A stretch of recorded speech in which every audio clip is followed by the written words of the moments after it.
Okay, today is May 14th, Right. 1987. Yes. This is Joe, Todd, and Bernice Jackson, an interview with Mr. Harold Gillenwater in Woodward, Oklahoma. Right. Sir, where were you born?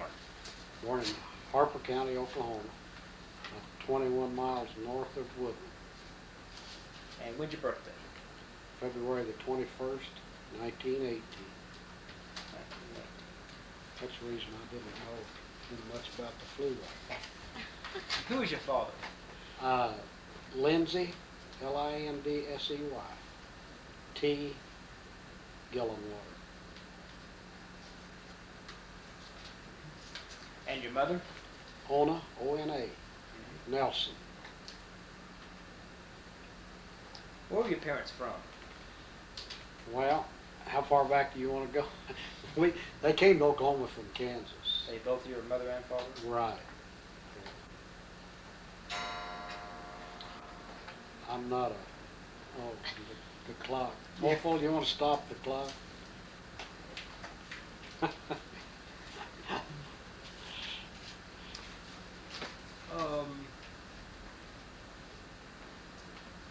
Also, could you give me the name of your grandparents on both sides? Oh boy. You're testing me now.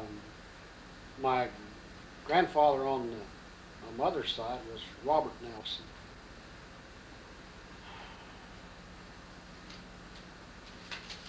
You got time for me to go get it? I've got my name of my grandfather on my father's side, but I don't. It doesn't come from my mind. Well, we can do Okay. that later. Okay. Were either one of your grandfathers in the Civil War? Yeah, my grandfather on my father's side was, I know. Did you know him? No. Fact is, when I was born, I only had one of my mother's father was alive. The rest of my grandparents are already dead. Which side did he fight on, your grandfather? He was on the Union side. Union side? Yeah. Ever hear any stories about him in the Civil War? No, not really. See, he died when my father was quite young. Yeah. And what kind of work did your father do? Well, of course, he farmed at one time, and then when he moved to Woodward, he and an uncle of mine had an international harvester agency and a feed store on the corner of 6th and Main. And what was your uncle's name? Claude Love. Claude Love. Yeah. When did they come to Oklahoma? I can't answer that. It was before my time, Yeah. considerably. Did they ever say why they came to Oklahoma? Well, there was, my mother had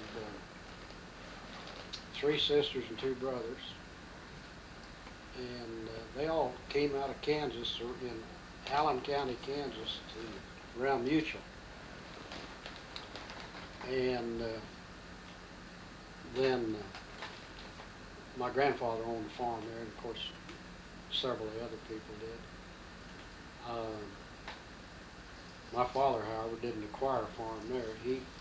He got a lease relinquishment in Harper County, and that's the reason we moved to Harper County. And lived in a half dugout, when they first moved up in the country. 1 room with a kind of a semi-attic affair. What time period is this when they moved to Harper County?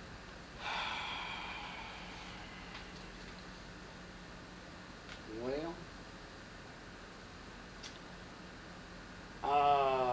would have been probably about somewhere between 1912, 1915, I'd guess.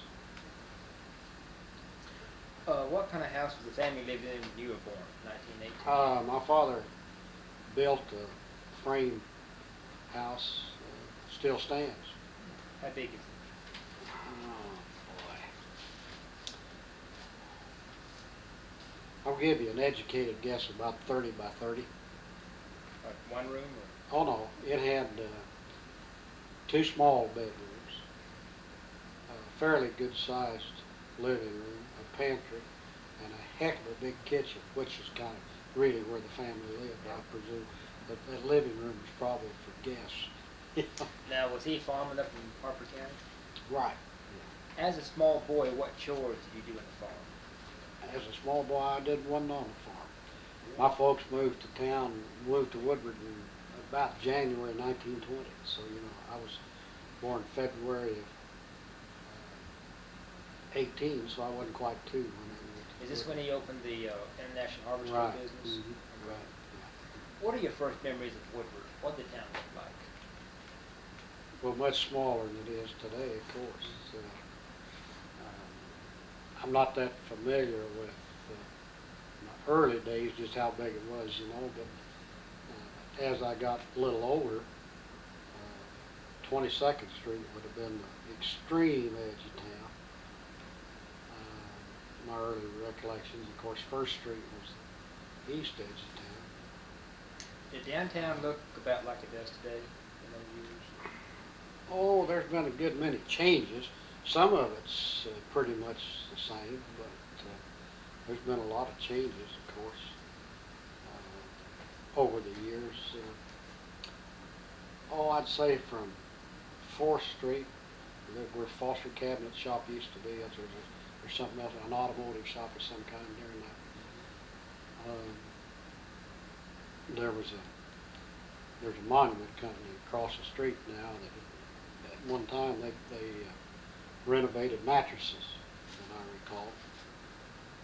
And then when you get from, I'd say the buildings from 5th to 6th Street on Main, with the exception of that Woodward Auto Parts building,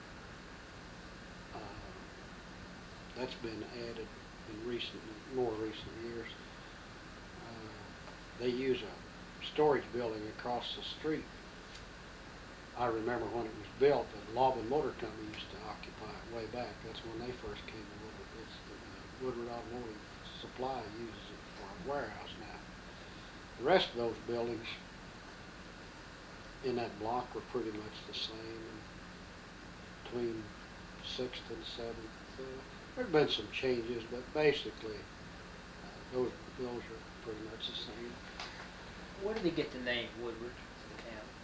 Any idea? Well, I've heard that there was a man who works for the railroad by that name, but then I had no idea really. And I do remember we had a librarian at the Carnegie Library for many years. Her name was Meadow. You know, but whether she would have been related to anyone town's named after or not, I wouldn't know. And what year did you start the school?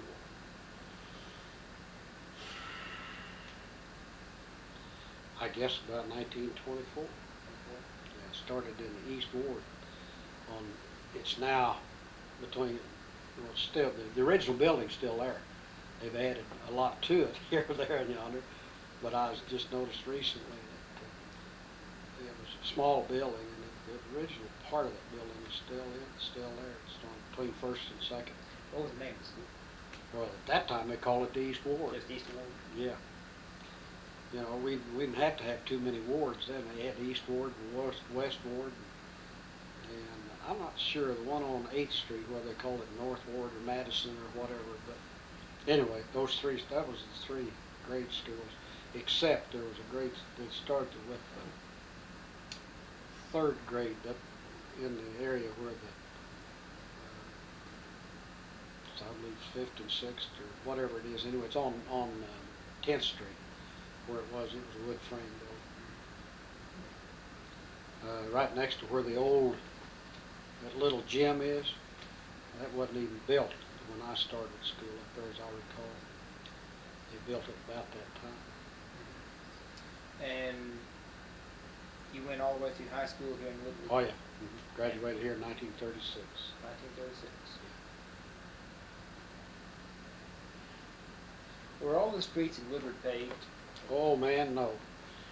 I remember when there wasn't a paved street Maine didn't have any paving on it. They paved that when I was just a kid.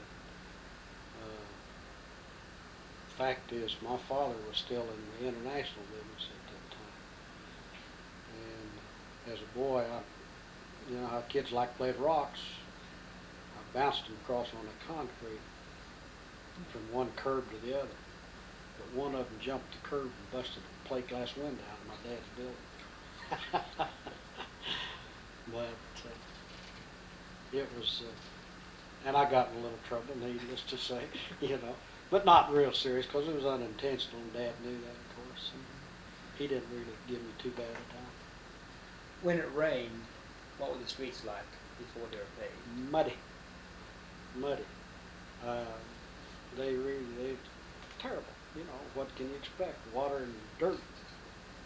Did they do anything when the people crossed the street? Did they make any type of sidewalks when it rained, or do anything for people to Well, cross? no, I don't think they did because of vehicle traffic. You just had to tough it out. Go.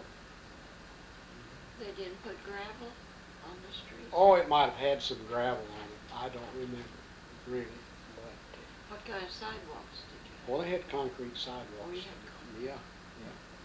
When I was a kid, they did. Again, I don't know when Woodward was founded, really.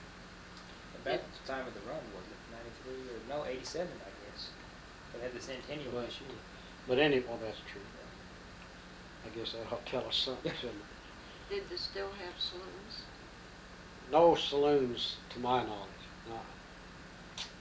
Had beer joints right on the corner, 6th and Main well, actually, that was a restaurant when it was built, and then it later became a beer joint. And they had prohibition that stayed with it, I guess, 1907, which outlawed. Yeah, right. I guess they all went underground at that time. I suppose. Yeah, they had a few bootleggers around here or there. How did the bootleggers deliver their whiskey? Well, I don't know. If they did, I didn't know how they delivered it. I was under the impression that generally you went to the bootlegger.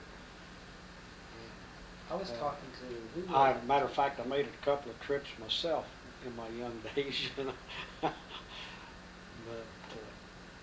that's the only way I knew it. Of course, now they may have some of their better customers probably. They would deliver, I'm sure. There was one guy at El Reno I talked to, and he said the bootleggers painted milk bottles white on the outside.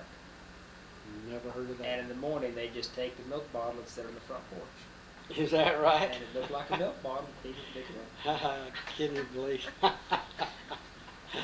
And he said they did that for years and never got caught. I'll be darned. Well, I hadn't heard of that. Okay, how did the Depression affect your father's business? Well, my father went out of business long about that time. Fact is, he went out of business a little ahead of that time. Farm was tough, and then credit got to them, and so they closed up. I don't remember. See, I graduated in 36. I expect about 30, somewhere around 1930, my dad went out of business then. And he worked for my uncle who had the furniture store. Worked for him some, and then I had a brother-in-law who was an independent garage owner, an operator. And he worked there for him some. In the International Harvester business, what did your father sell? Well, they sold tractors and tillage equipment, and planting equipment, this kind of thing. And I presume they sold combines. They were full-line International Harvester dealer. Now, was it all mechanized, or they still have any horse-drawn equipment in those days? Oh boy, I honestly can't answer that for you. I'm pretty much a kid, and at that point didn't really care. Tell me about the dust storms here in Woodward. Oh, they were a little terrific. I can remember, I don't remember the day or anything about it, but I can remember seeing those clouds just roll in and it almost become like night. Wouldn't get quite that dark, of course, but I'll guarantee you the sun disappeared for all practical purposes. What does a dust storm look like when it's approaching? Well, as I recall it, it's just a big bank, a big brown bank, you might say, just kind of rolled in. It's I don't know that it had any other look than that, just to me. And how long would those dust storms last? Oh, anywhere from, I would judge, depending on how long the wind blew, of course, for one thing, but 12 to 24 hours they could. Sometimes I have seen them just kind of settle in. Really not that much wind with them. The wind, I suppose, from what we know about the jet stream and stuff today, wind really didn't hit Woodward, but the dust came on in from the storm. It had to be high in the sky, of course, to settle in. The dust storm I'm thinking of is one they call Black Sunday. It's April 14th. You're not talking to the right kid. I Yeah. really don't remember that much about it. And from high school to World War II, what'd you do? 36 to 42. Okay, I worked in Eddings Bakery for a while. I worked on a night shift. What'd you do? We made bread. The shift I was on, we made bread. Helped all. I did whatever they said to do, of course, but mostly what I did was we worked in front of the ovens, a good warm job, and because the old ovens were, they had the special brick in them for heat and so forth, and they were long rascals. And they had to use a big long, what they called a peel, a big long shaft with a spatula affair on the end to pick up the pans. There'd be 4 loaves in a pan, and they'd pull them things out and had real heavy hot pads they wore, and bounce them on the table in front, and you put them on racks to cool. And we thought we was really uptown when they got a rotary type of them, you know. What did the loaves sell for? As I recall, they were about 10 cents a loaf way back, you know. Pound loaf. And of course our big run would be like Friday night for the trucks to deliver Saturday morning, because all the farmers came to town on Saturday to do their trading. And so and then of course they ran trucks around a lot of the small towns, quite a distance really. They used to go up in like Booker, Texas, that far away. So they had quite an operation really for. What was the name of the bakery? Eddings, Eddings. I think they've got a granddaughter here yet. No, I'm not positive about that. Did you know the old man, Eddings? Oh yeah, I worked there. I knew him. There was the old man and 2 boys. What kind of man is he, Mr. Eddings? I always thought he was a fair fellow. He was a pretty good businessman, and the whole family worked. But I never had any problems with him. We even got time and a half for over 40 hours in the week. Well, not actually 40 hours, but on like a Friday night we might work 12 hours straight. We got time and a half for the last 4 hours, so it's a little unusual. Yeah. What was your salary at the bakery? What were you making? I got $2 a night for about a 8-9 hour shift, and then on Friday night I worked 12 hours. Well, I got about $3. Were jobs hard to come by in those years? Well, yes, of course. I was always pretty fortunate. I seemed to come up with a job. And there were a lot of family men who didn't have work at that time. But yeah, they were right in the middle of the Depression. Oh yeah, you bet. So I graduated in '36, and things were pretty tough. But I never did feel deprived. Nobody else had anything either. I just wanted a group. I had as much as most of them, so that's it. you can't feel too bad that way, I guess. I can remember the Innings bread. Yeah. Martha Ann, they made more than one brand, but they had Eddings, and they had a loaf they called Martha Ann. It was a different shape and so forth. And of course they had a pastry operation too, but I didn't happen to work in that. They made cakes and pies and rolls and all that stuff. Pratt Vie's mother-in-law used to work in the front in the daytime, sold pastries and breads and whatever over the counter. World War II. All right. What'd you do? Well, I had in the intervening years. I didn't tell you, after I worked for Eddings, I went to work for Knox Auto Stores, which is a small chain operation, headquarters in Enid, and I went to work for them. And eventually, they transferred me from Woodward to Enid, and then from Enid, I went to Kingfisher and then back to Fairview, Oklahoma, and that's where I was and had to register for the draft for World War II at Fairview. Is that before Pearl Harbor? Oh yeah, this was, I think we registered 39. Let me think about this. Pearl Harbor was 41, right? 41. Okay. Registered in 40. Registered in 1940. And being a young buck and single, I didn't read a lot of newspapers. And my father was dead, so my mother made her home with me, or we made our home together, however you want to say it. And so I could claim her as a dependent. So I went to the draft board. I asked for a deferment, and I went to the draft board,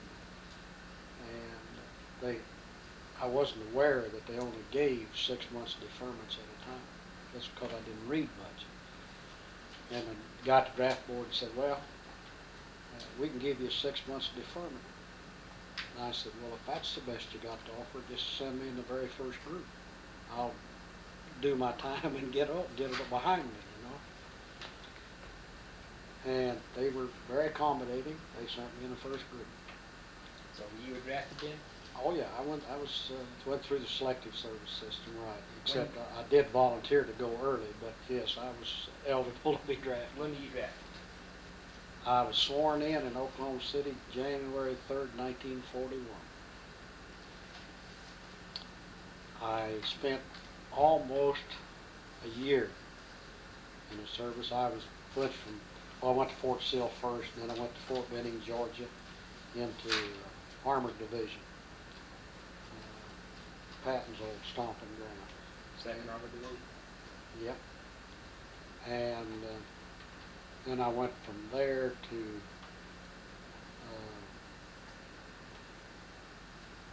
I wound up at Camp Hope, Louisiana, anyway. But in the meantime, I'd gone to the 3rd Armored Division. Let me back up. All right. And tell me about basic. Basic training? Yeah. Bad time. Everybody, not the flu like they had in 18. We all got a little dose of flu, and we slept in tents with a wood frame. Had a little kind of a funnel-shaped stove in the middle of that tent with 4 cots around it. And it was cold at Fort Sill in January, or got that way. And we built a fire in them things. Whichever side was facing that stove would be about on fire, and the other side would be freezing because it was cold in them doors. That's the reason so many guys got sick. Yeah. What kind of fuel did you use in those stoves? I remember right, we were using coal. Coal. I think so. And how big were those tents?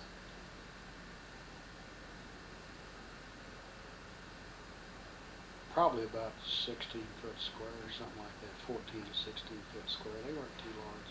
What kind of maneuvers or what kind of training did you have to take? Well, of course, I took a few weeks of basic training at Fort Sill, and then they shipped me to Fort Benning, Georgia. And I hadn't really finished my basics, so I got to start over. And we took Armored Division basic training there, which is basically the same, really. But we had, of course, to do a lot of close order drill and all that stuff, and learn about tearing down different kinds of, machine guns and rifles and all that good stuff. What kind of rifle were you using at that time? In 1903. Was it, the Springfield 03? Yeah. Because Yes. M1 Garand hadn't come out yet, had it? No. They came with, just before World War II, they came with a little carbine.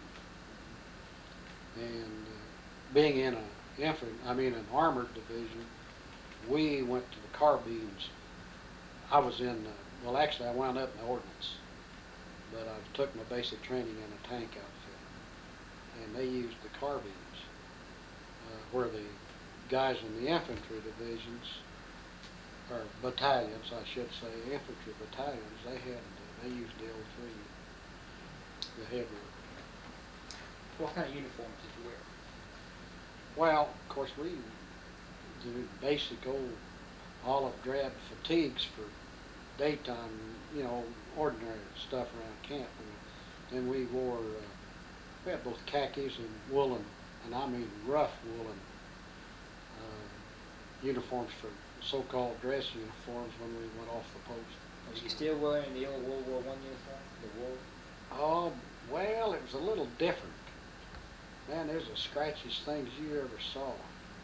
Now, once in a while, if a guy's lucky, he'd get a hold of a newer type. God, I'm trying to think of it. It wasn't a gabardine, but what the heck I've forgotten what they called it. But they were nice, dressy looking outfit. But what they were furnishing, especially, trousers and shirt, were real rough woolen material and heavy. Not too desirable. Yeah. Tell me about traveling on the trains from Fort Sill to Fort Benning, the troop trains. Well, it's a troop train travel is a lot of card playing, guys pulling tricks on one another, and this kind of thing. And it really wasn't all that bad. You didn't get too much sleep, rocking and rolling on those. I was saying, where did you sleep on the trains? Oh, well, we had bunks that we could make down. They had them rigged up where we could make down a bed in those passenger cars. And then, of course, we had a few sleepers if you was lucky enough to get on a sleeper. Or an officer? Yeah, right, which I wasn't. How long did it take to get from Fort Sill to Fort Benning? As I remember, we were about 2.5 days. First place you have to understand, a troop train really didn't have too much priority. It was when they shipping equipment that had the priority, and so they might put us on a siding and leave us. We thought they forgot us, but they didn't actually. But we had to sit there quite a while. And I know one time I went troop train from California back to Fort Benning again, and we were about 5 days going across the country, and wound off. We came from Mojave Desert in California to Fort Benning, Georgia, is where we came. Been out there on maneuvers, another good hot spot. Is that Fort Irwin? Oh, we were out in the Coxcomb Mountains, right out in the middle of the desert, sleeping in tents again. That's probably training for North Africa. Well, if they were, I didn't make it. Yeah. We didn't go to Africa. I wound up going to England and into Europe. You said you trained on the tanks at Fort Benning? Well, I took my basic training in a tank outfit, but we were actually put in a kind of a school area, and so with just the basic training, I didn't wind up with a lot of tank training because then we were assigned, and I wound up assigned to the ordnance, and I continued my training then with the ordnance. What ordnance unit were you assigned to? Oh, dear John, man, you're stretching my memory now. All I can tell you is I was in the ordnance in the 2nd Armored Division, and I went from there to the ordnance in the 3rd Armored Division, and I finally wound up in the ordnance in the 7th Armored Division. That one I can remember. It's 129th Ordnance in the 7th Armored. Did you go to Louisiana maneuvers? Oh yes, sure did. Were you Red Army or Blue Army? Golly, I don't know that I really cared, so I'm not going to tell you because I don't remember. Were they, of course, today, I'm in the Army Reserve today. We have what we call the opposing forces, or the good guys and bad guys. Was one side of them maneuvers supposedly the good guys and one side the bad guys, or how was that organized? I really don't remember. See, being in the ordnance, I didn't get that closely involved to the combat part of it. What did you do in the maneuvers? What was your duties? Well, we dug a lot of latrines, as I remember, every time we moved, you know. And I was a buck private at the time, and so I got to do those good things. And we, of course, being in the ordnance, we had wreckers. We repaired, my outfit repaired tanks and guns and instruments, and you know, we had a repair section for about everything that the Army had, I guess, from equipment, you know, from vehicles to howitzers or whatever. How many units took part in Louisiana maneuvers? I don't remember. I really don't. And how long did they last?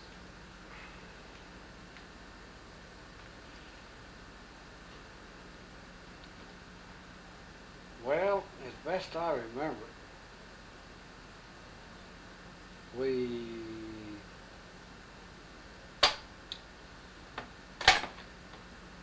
seemed to be like about 3 or 4 weeks, but I'm not positive about that. But it is our best I remember.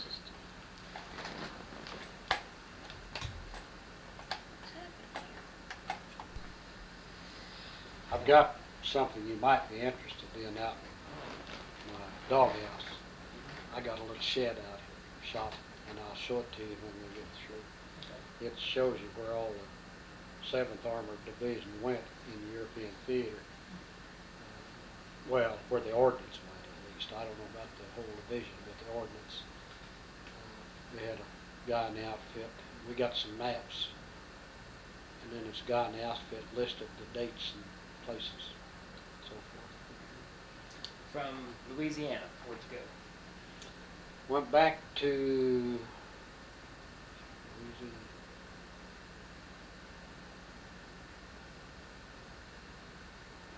I guess we went from Louisiana to California, to the desert for maneuvers. I began to think I was a native of Louisiana. I spent almost 3 years down there. Let me see, Louisiana maneuvers, that was September of 1940? No, not the ones I took part in. Would have been in, but I didn't go into service till 41. Would have been. That's right, that's what I'm thinking of. Probably been in 41. Okay. Yeah. And then. That's right, I'm sorry, they mobilized in September of 40 and had the maneuvers the following year. Right, 41. That's Mm-hmm. right. They mobilized all the National Guard units in 40. Yeah, right. Okay. Yeah, that was the same maneuvers, because I think it was September 41. Yeah. See, I wound up working in battalion headquarters as a company clerk in battalion headquarters. And I happened to be working up there one bright morning when a messenger come wheeling up and left a message. Anybody who, see, they had extended the service period from a year to like 18 months, and then I think they gave us another extension if I remember right. But they came out with a directive then that there's certain number or certain people with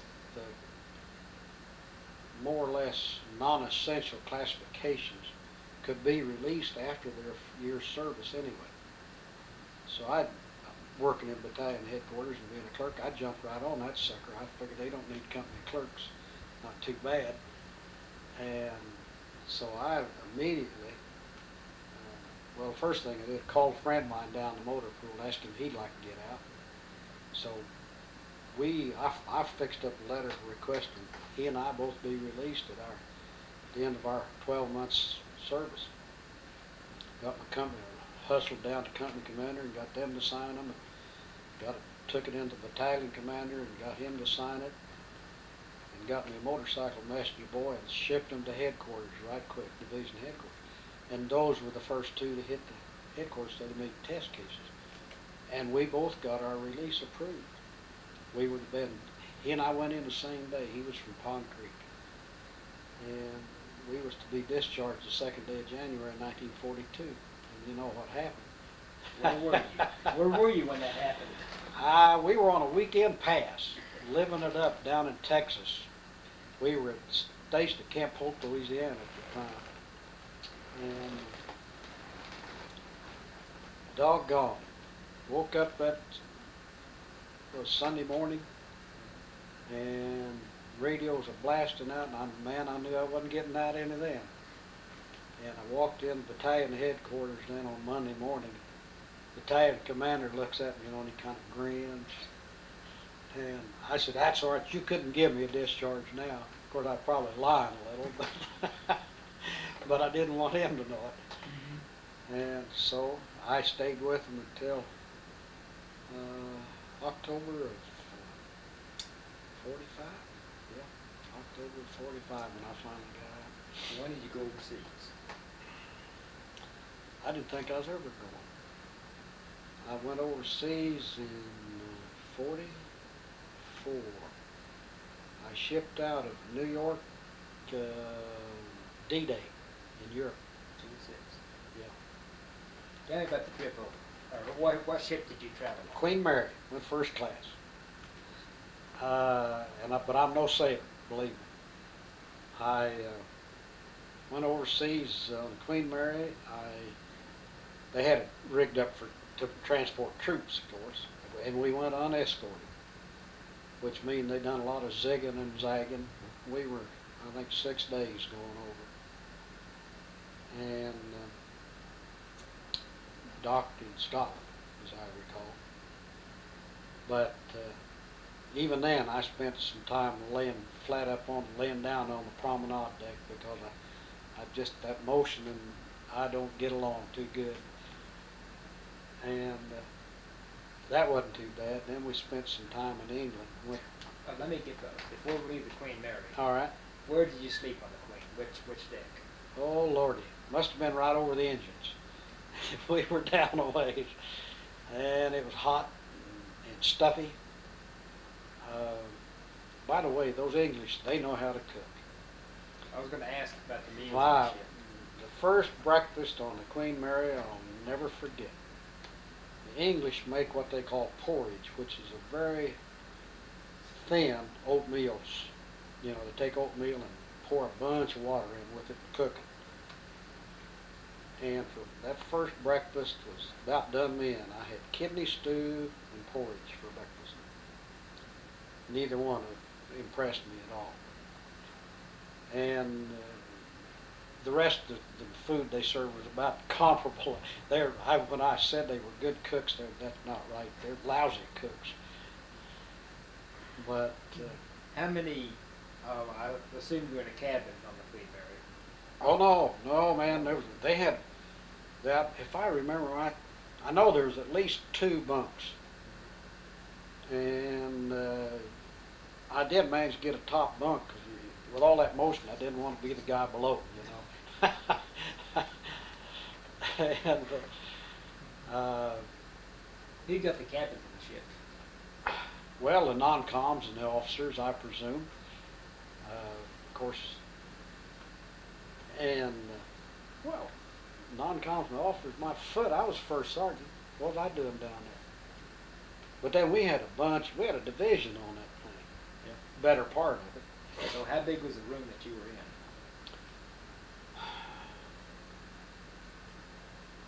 in? Gosh, I would say probably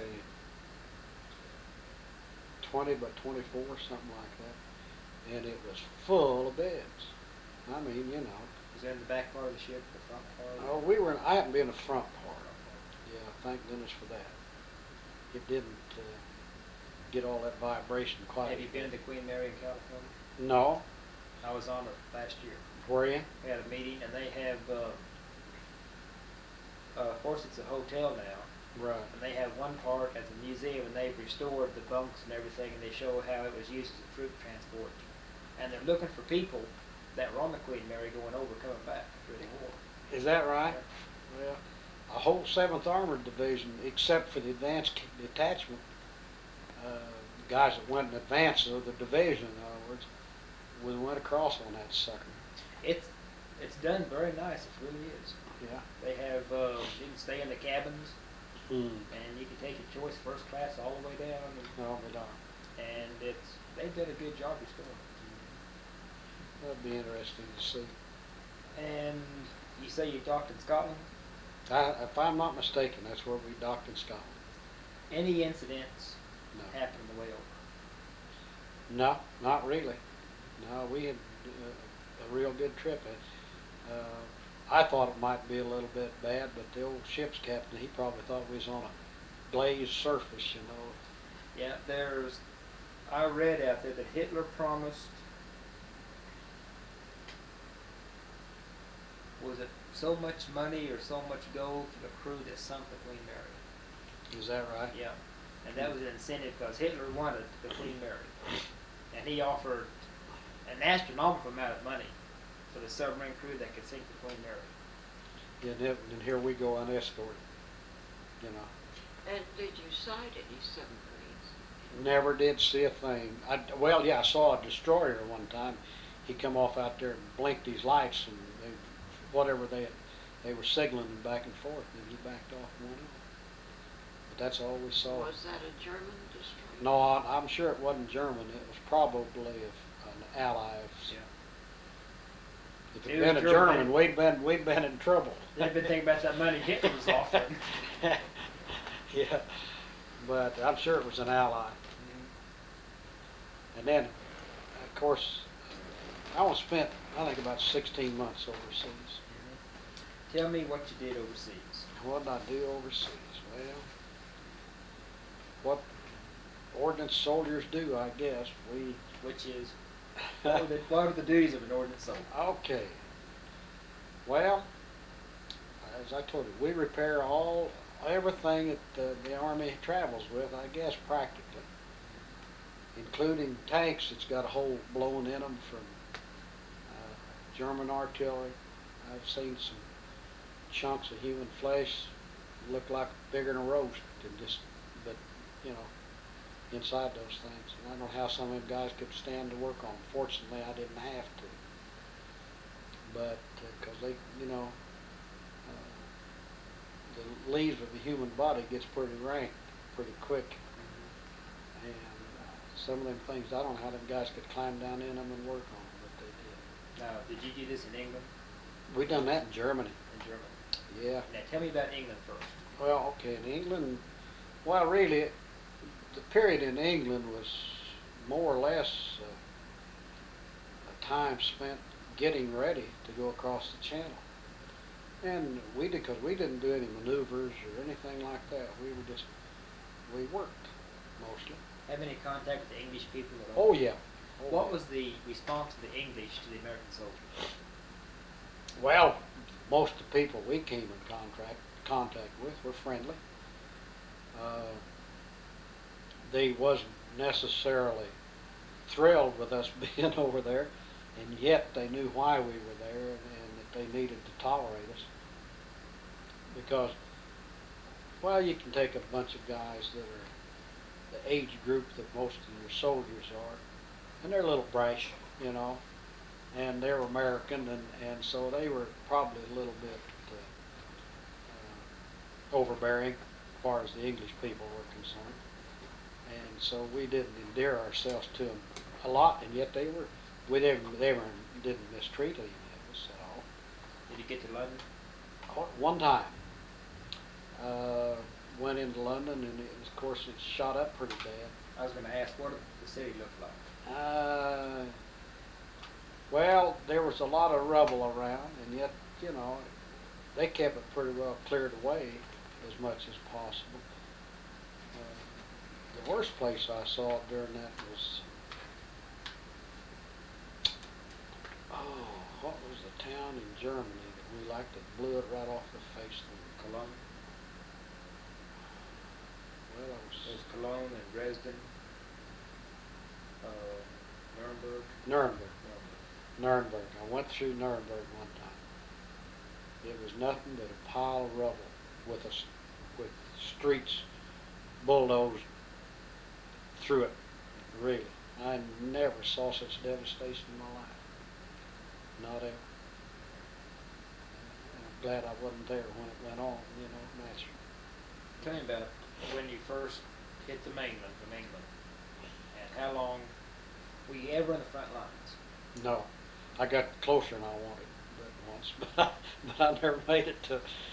I was in the Battle of the Bulge.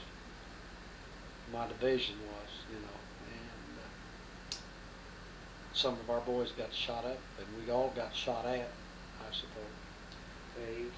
But how did you? And I'm speaking about the ordnance now. I'm not talking about the division. Yeah. How did you travel from, or where did you land on the continent? From England. Normandy. Normandy? Yeah. D plus Oh, it was in August.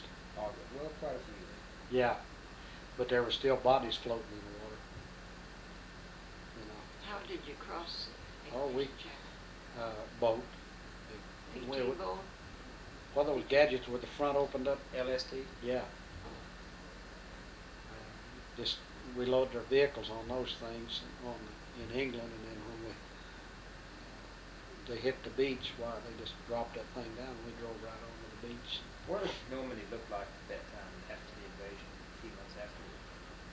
Man, there just wasn't there was a few trees here and a hedgerow and this kind of thing, but it was shot up, something terrible, or blown up, whatever the terminology would be. There wasn't, there just wasn't hardly any signs of human beings being around.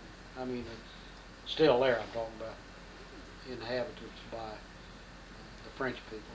There just wasn't much, because it was, that was pretty, it had to be a fierce battle to get that foothold. Yeah. Tell me about the route you took from Normandy up to Battle of Bulge. That's what's on the shed out there. Yeah. Okay. We went through the Brest Peninsula and across France, and we ran out of gas at about was it Verdun? Was that a World War One? Okay, but we ran out of gas right about there, and we covered that area in about 10 days. Of course, the fighting was ahead of us. We were trying to catch up after we landed. And I believe at the time we was in Patton's Second Army, and he confiscated aircraft gasoline to keep us going as long as we went.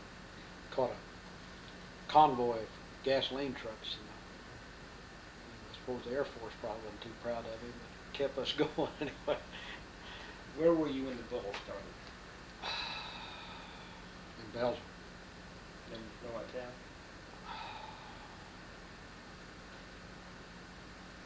No, I will take it back. we'd been in Holland, in town of, I believe, Gronsville, Holland, if I'm not mistaken. Fact is, we thought we were situated there, going to stay till after Christmas. And suddenly we get orders to move, and that's when the boss, I guess the movement had started.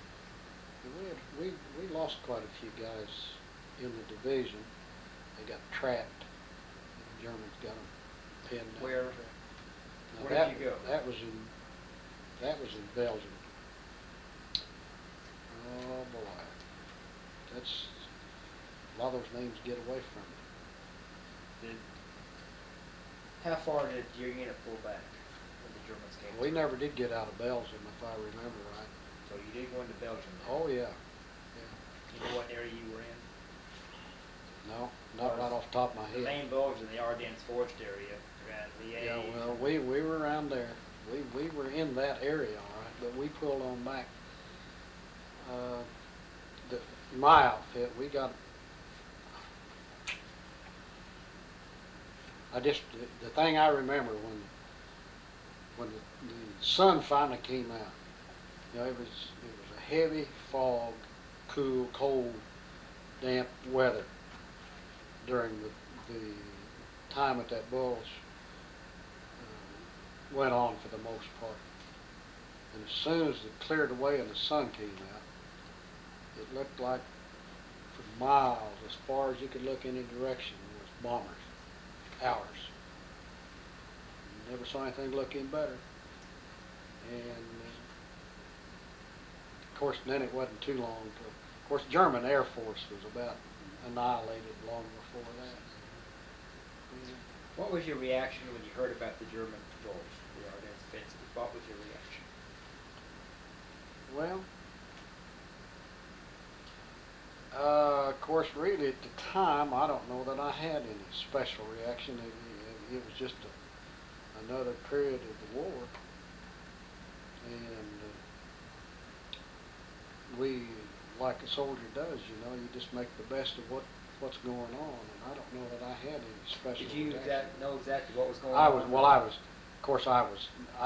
There was a period in there when I was probably more frightened than any other time of the war, because, like I say,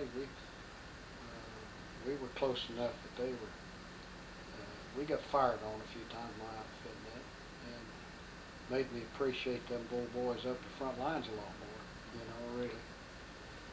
Did you get to Normandy where the Germans shot the American prisoners? No. If you know, I thought after Germany surrendered, if they'd have filled the highways full of people like they did after the surrender, we'd have been stymied. You couldn't move hardly on the highways. They were coming they came out from everywhere, every direction. German soldiers, gee whiz, they filled the highways. They really did. Picked up a few PWs one time. I was helping out in battalion supply at the time. You have to understand, I was up and down the ladder, so I wasn't always a good boy. Okay. Should I ask what you did? What I did? Yeah. You say you weren't a good boy all the time. Well, nothing terrible. I just I used to party a little, you know, in those days, and what happened to me? I was first sergeant, and Thanksgiving we was celebrating with three or four of us celebrating Thanksgiving and trying to explain it to these people in Holland about our Thanksgiving celebration, you know. Bent my elbow a little too much, I guess. And of course, the men in my company, they always try. I got along with my men real well. And the company commander's looking for me. He got orders to move, but the men kept me hid from him.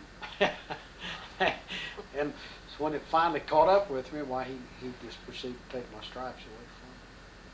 You know, nothing terrible. Who was the commander of your company at that time? A fellow named Spriggs.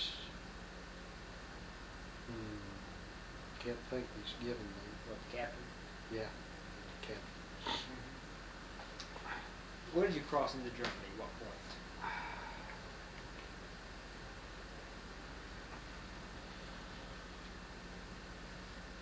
Let's see, we stopped at Durham.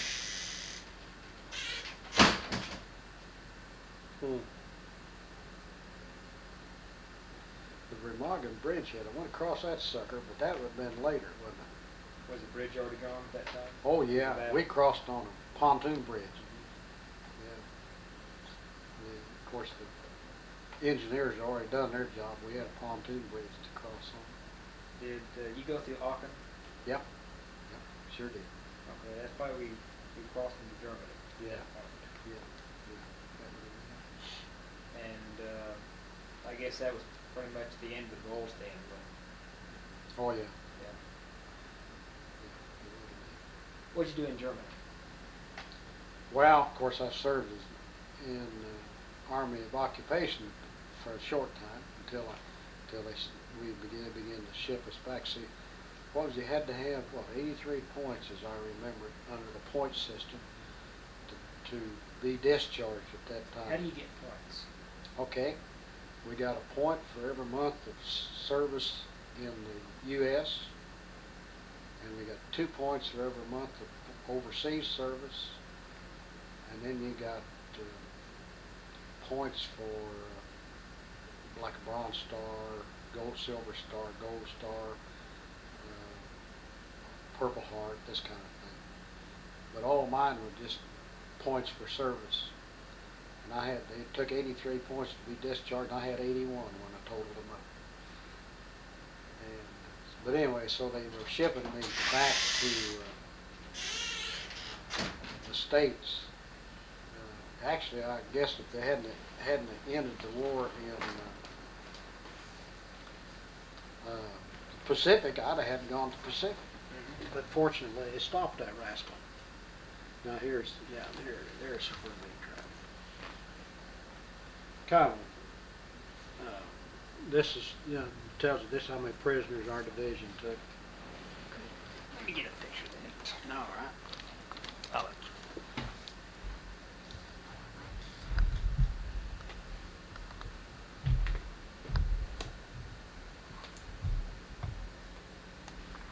This was printed in Germany.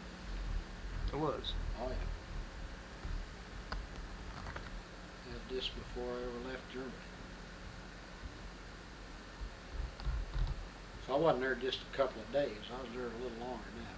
Somebody got on the stick and got this taken care of.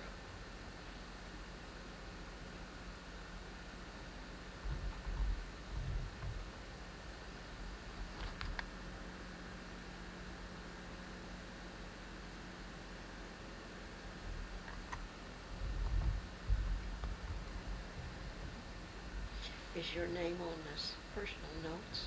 No. And the 113,000 is the number of prisoners you have to take. Here. Just like that. Oh. You're trying to tear up the machine. Yes. I'm not used to this one. My old one laid out. Harold, I thought it was real funny where you went in with Al, the town, got shot at. Oh, that had come out of prison camp. The only thing he could eat, the cooks opened up, he just couldn't stand the sight of food eating. He'd been, I suppose, had been so hungry so long and deprived of proper nutrition and so forth. The only thing that old kid could eat was part of a can of canned peaches, and he had a hard time keeping them in. That's pretty mild type of food. I've heard that a lot of those guys died. They had eaten so much because they had been starved so long that the bodies couldn't take it, and a lot of them died. Well, I wouldn't be surprised. From overeating. Right. I wouldn't be surprised. Because I know I sure felt sorry for that old kid, Here he's all this food around here, and all he can eat's a few slices of peaches out of a can. And of course, I don't know whatever happened to him then, because we left those fellows there. The outfit took them over, and then we went back to our outfit. I interviewed a Catholic priest in Broken Arrow who was an inmate at Dachau, the concentration camp. And he said when they were liberated, as soon as they could get to them, they put them on a strict diet. They had to. Yeah. And he said a lot of the GIs gave the people food, and the ones that ate it died. They said their bodies. Yeah, 'cause they were well, just, you know, and of course, we didn't think about that possibility, and neither did those guys was eating. yeah. But I can see how it could happen. Yeah. What she was talking about was, as we were going up through France and Holland and all that country, if I remember right, we were in either Holland or Belgium. I think it's, but we'd gotten out of France anyway. It was in the summertime, and I had a Jeep driver, and he was my Jeep driver and radio operator. He didn't speak French real fluently at the time. He improved as he went along, but he was French descent. He came from a little town in Canada, up around Concordia, Kansas, somewhere up there. So he and I and another guy got a Jeep, and we were just out the edge of a little town. And what was in France? We hadn't got out of France yet. And we were looking for fresh eggs, fresh vegetables, and things of that nature. And we had a supply of cigarettes and chocolate bars and one thing and another that we were trading for these fresh foods. And they didn't go into the kitchen. We was just getting this for ourselves. We'd go back to wherever we happened to be staying. We tried to have a tent or something around somewhere, and we'd cook this for ourselves. And we went into this town. We you know, we're in the Ardennes. We're used to being in the back lines, okay, somewhere. And we just zip up into this town. And people flock all around us, man alive, and they're giving us all the stuff that we want, and we're passing. We're not really trading. They're giving us this stuff, and we're giving them cigarettes and chocolate bars. They're these little miniature things, you know, that they put out at that time. And they were glad to see us Americans, boy. They were really happy to see us. Well, we're cruising around. We're looking the town over a little. And so we stop and go into a bar, French bar. And gonna each one of us have a glass of wine. And this Jeep driver, his last name's Gerard. And he runs into a Frenchman in this bar named Gerard. And they're visiting, you know, and jabbering back and forth. And I'm looking out the windows and paying, you know, just looking at the place over. And a mortar shell fell in. I didn't think anything about it, you know. I'm not a frontline soldier. It don't mean too much to me.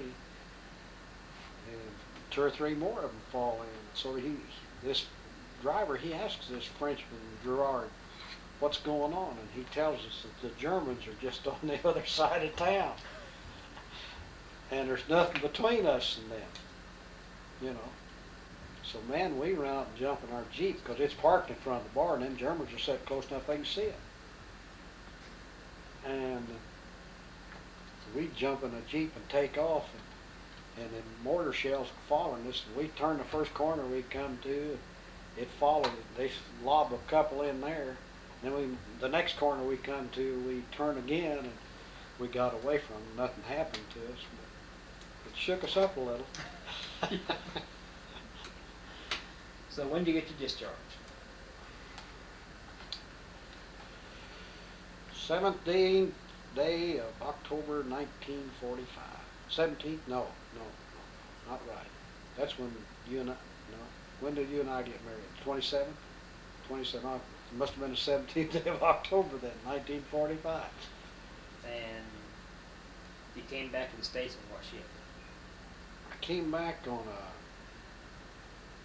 troop ship, American made by Mr. Kaiser. The prop spent more time out of the water than it did in. Shook the whole ship, you know. We were, of course, we was only 7 days at that, but miserable 7 days for a guy that don't like the water too well. How big were those troop ships? Those are Liberty ships? Yeah, that's the name of the Liberty ship. It wasn't, I don't know how many guys, they had us crammed in there, in bunks again, of course. Could you compare that Liberty ship to the Queen Mary?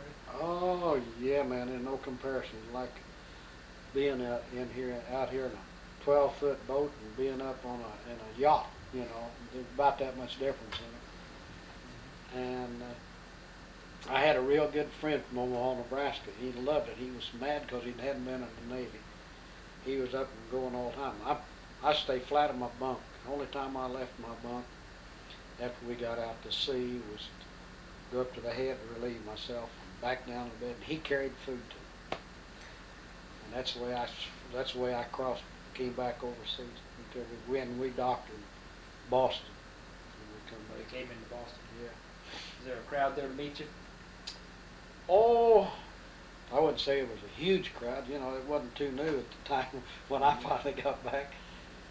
And then we came from there to, they shipped me to Camp Chaffee, Arkansas, discharged. And you came back to Woodward? Yeah. I stopped, I had a sister lived in Shawnee. I spent a day or two there, called her. She came and met me in Oklahoma City, and we came home, and 27th we got married. April 9th, No. 1947. April 9th, 1947. The Woodward tornado. Oh, okay. Where were you? Yeah, where was I? I lived at 1512 Texas Avenue. Opal had a boy. Jack was 5 when we got married, right? And he just got his dad had given him a new bicycle, gave him the money, and we bought him the bike. It was a 2-bedroom house. We made our home with my mother at that time. And the house was destroyed for all practical purposes.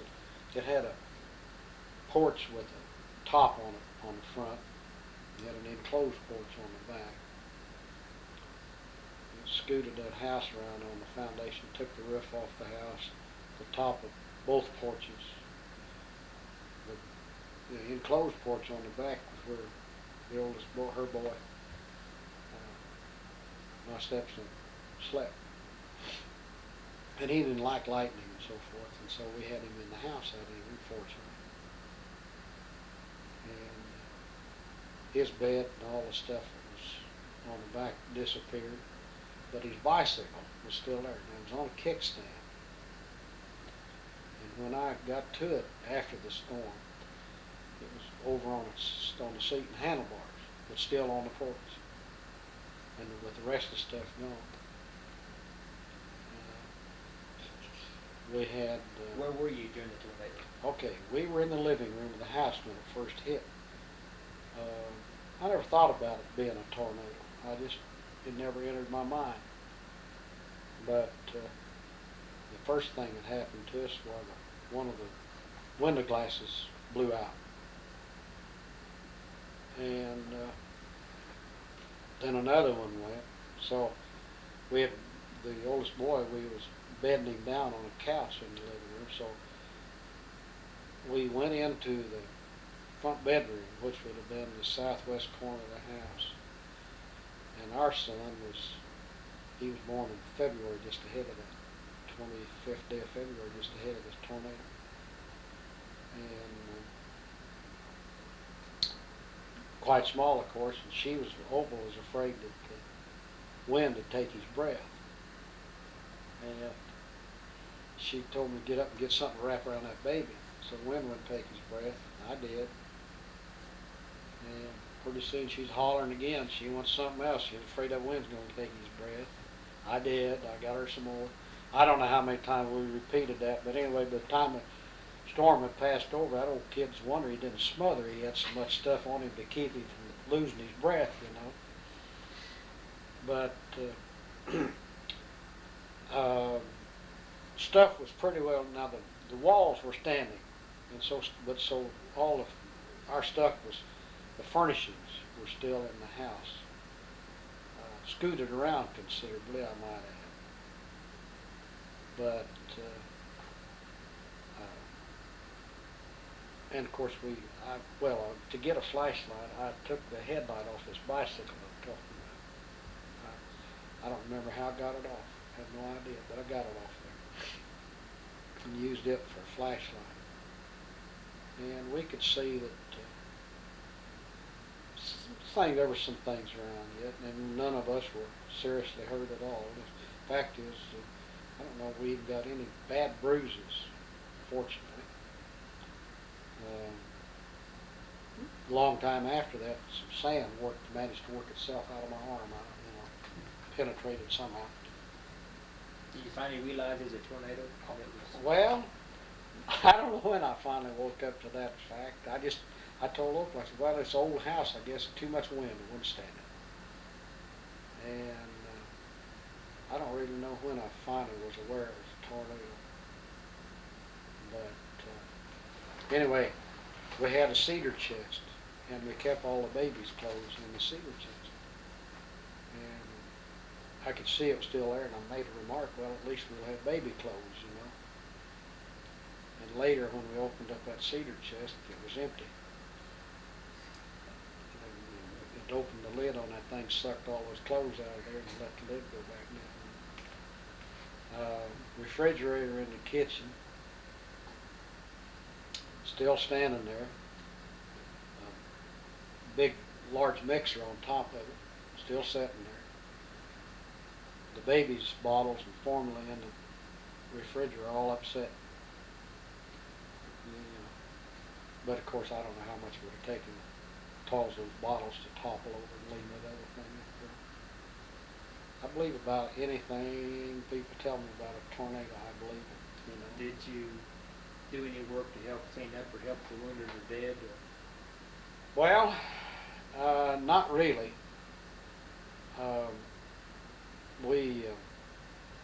course, I had my own family there. The kids, we needed to do something with the two boys. One of them was infant. And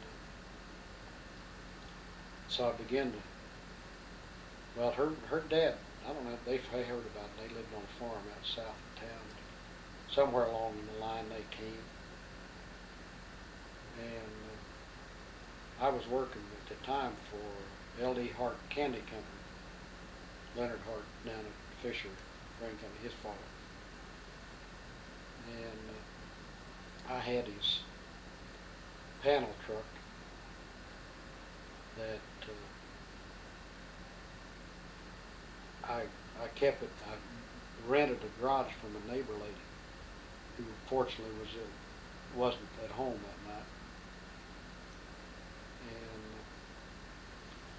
so when things began to kind of calm down a little, we decided we needed to go to the country, get the kids somewhere. Well, I went over, the garage was completely gone off of this panel. And this lady had in beside the garage old push-type reel lawnmower. And I went over to see if this panel truck could start, and I unlocked it and hit the starter. And the motor started right up, and put it in gear, and nothing happened. And so I put it in neutral and put it back in gear, and nothing happened. It wouldn't move forward or backward or nothing. So I went back to the house and got this headlight off the bicycle, and I looked around, and that old reel-type lawnmower sitting, wheels up and down, the reel up and down, and the back axle, that panel sitting on top of the wheel bar. I had to get the jack it up, and pull the wheel bar up and wave it in. No problem. But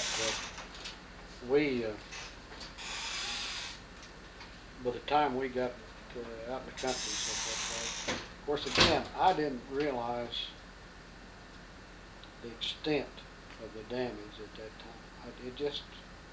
I guess it was beyond my comprehension, I suppose. I never thought about it being the situation that existed. What did it look like? Oh, the next morning, well, it almost looked like a war-torn country, that northwest quadrant out there did. It just, it's unreal. How long before Woodward started to recover from that? Or did recover? Well, I think Woodward's recovered. And I think that the people immediately set back to work rebuilding what was damaged, torn down or whatever. Of course, the American Red Cross was a big help,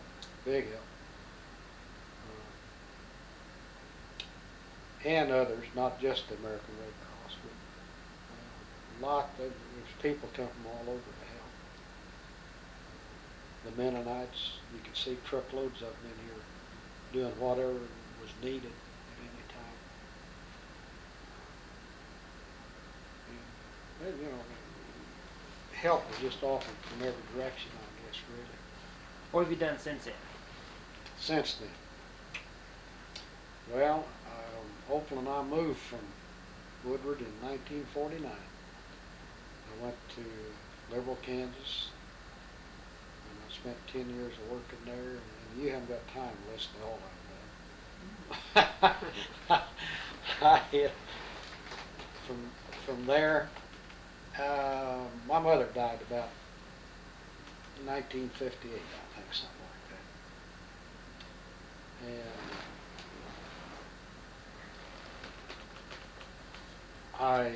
which made it possible for me to start doing something on my own. She still owned that property up there. And after Mother died, well, I sold it. What's your wife's name? Opal. Henshaw was her maiden name. Her father was a barber here for years. And how many kids do you have? Well, we've got 2 boys. One of them's the boy that she had when she and I married, and we had a boy of our own, that's all. Mm-hmm. One of them lives in Enid, and the oldest boy lives in Enid, and the other boy lives in Creed, Colorado. But we moved back here then in 1983, after I retired. I had an insurance and real estate agency in Boise City, Oklahoma. Oh, tell me, how did you like Boise City? I liked it fine. We liked it. Fact is, when we were considering retirement, we fully intended to stay there. Mm-hmm. And my wife's brother retired about the same time. He retired a little before I did, actually. And then in the meantime, while his first wife died, and he decided to move back to Woodward, and he came to see us. He knew we were retiring, and we were selling our home too, the one we had at the time.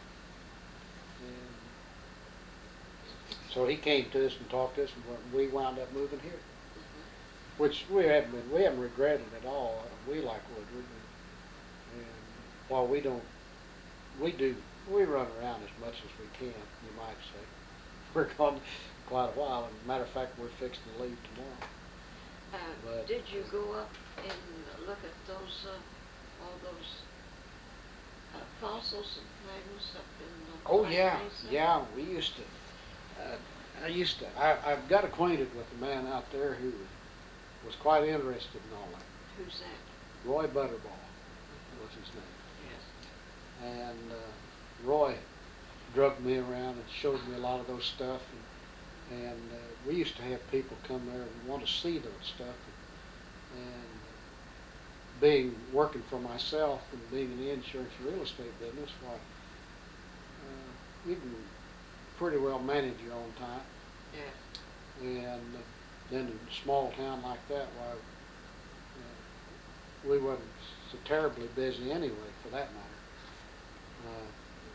I had girls in the office to take care of what business we had, and we tried to hang on to it, of course. But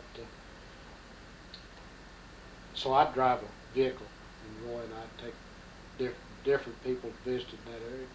Didn't have to be anybody special, just somebody come down and want to go look. Well, we'd try to arrange transportation and take them. And so I've seen those things. You different think times. they're authentic? Oh yes, I sure do. What about the human tracks? Did he ever show you any of the human tracks? No, I didn't get to see everything Roy knew. There's one thing I didn't get to see. There's a mummified body, small child or something. If I remember right, I never seen that. Well, that's in the museum at Goodwill now. Oh, is it? But Roy was real interested in. Now he has a daughter that lives there yet, but Yes. she's interested. I know But her too. oh, do you? Did you ever meet Truman Tucker? Oh yes, one of the most interesting guys in the country. Yes, I agree. Yeah, Truman came to that country walking beside a wagon, covered wagon, I guess, or some kind of a wagon anyway, or his mother did. His mother walked. His mother. Oh, well, I knew it was somebody. I guess it was his mother. He might have He was ridden. just 8 months old. Oh, was he that? Well, anyway, I've heard, but he is so interesting to talk Yes, to. he is. Yeah, 'cause man, he knows about that country from beginning to end, I guess. And Did he's- you meet Lola Neff Graham? Oh yes, yeah, you bet. She's a wonderful You- lady. Yeah, if you get in that country very long, you're gonna meet her. Can I use your telephone? Sure, you bet. Right around the corner there. Yeah.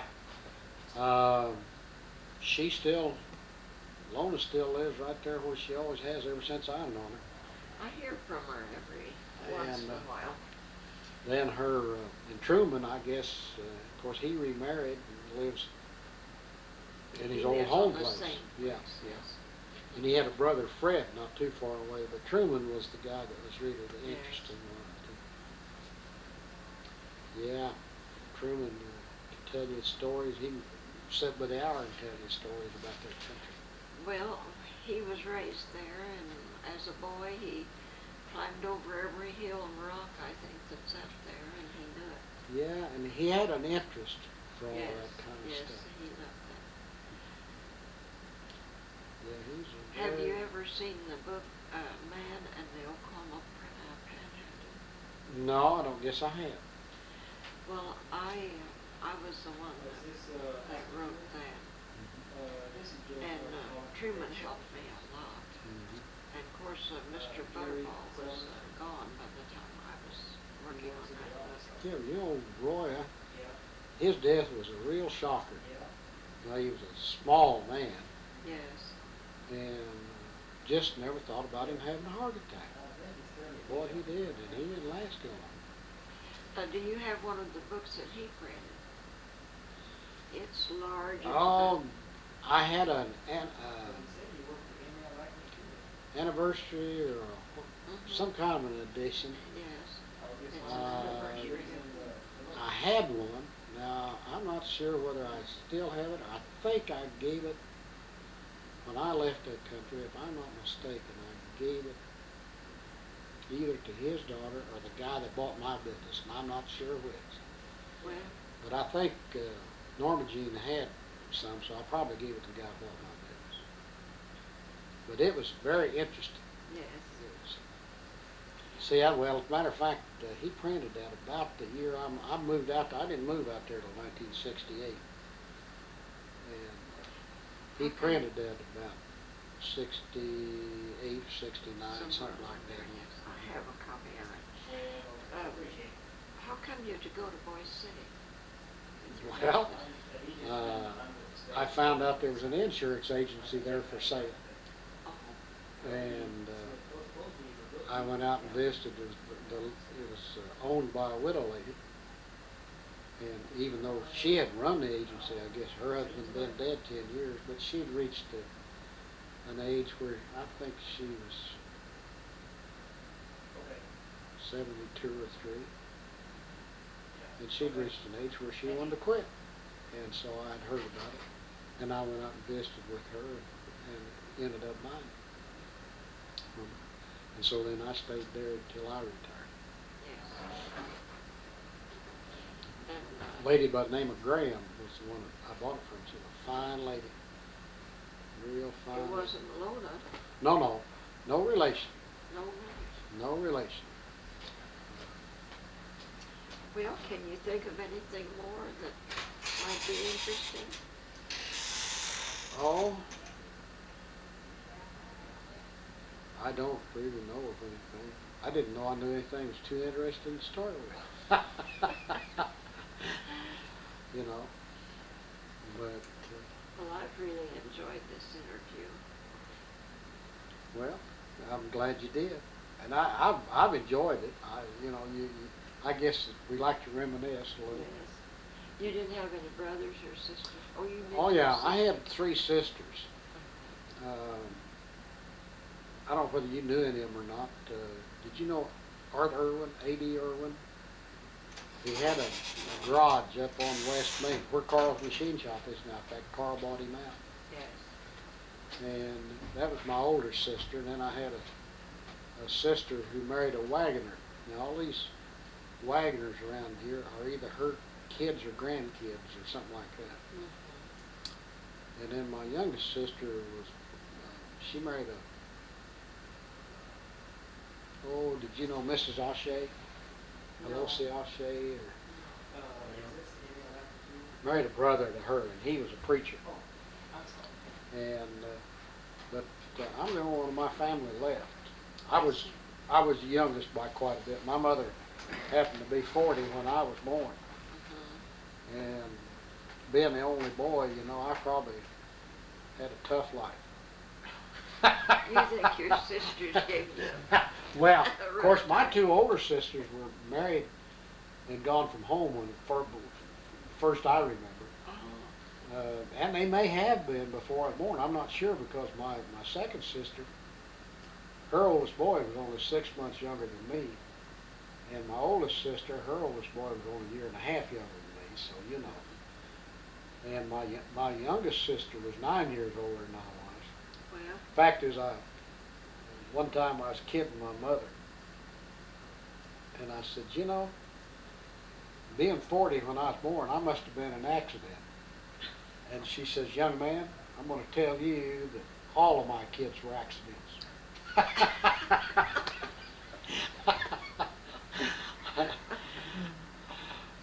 Well, anything else? I don't know of anything, unless you got any questions. I really don't know of anything. Well, I appreciate it. Well, Okay. as I tell Miss Jackson, I enjoyed it. I didn't know I knew anything interesting, but then, I guess that's the kind of way people are. You don't think, at least I am, I don't think anybody cares too much about what I'm doing. Well, you don't think of yourself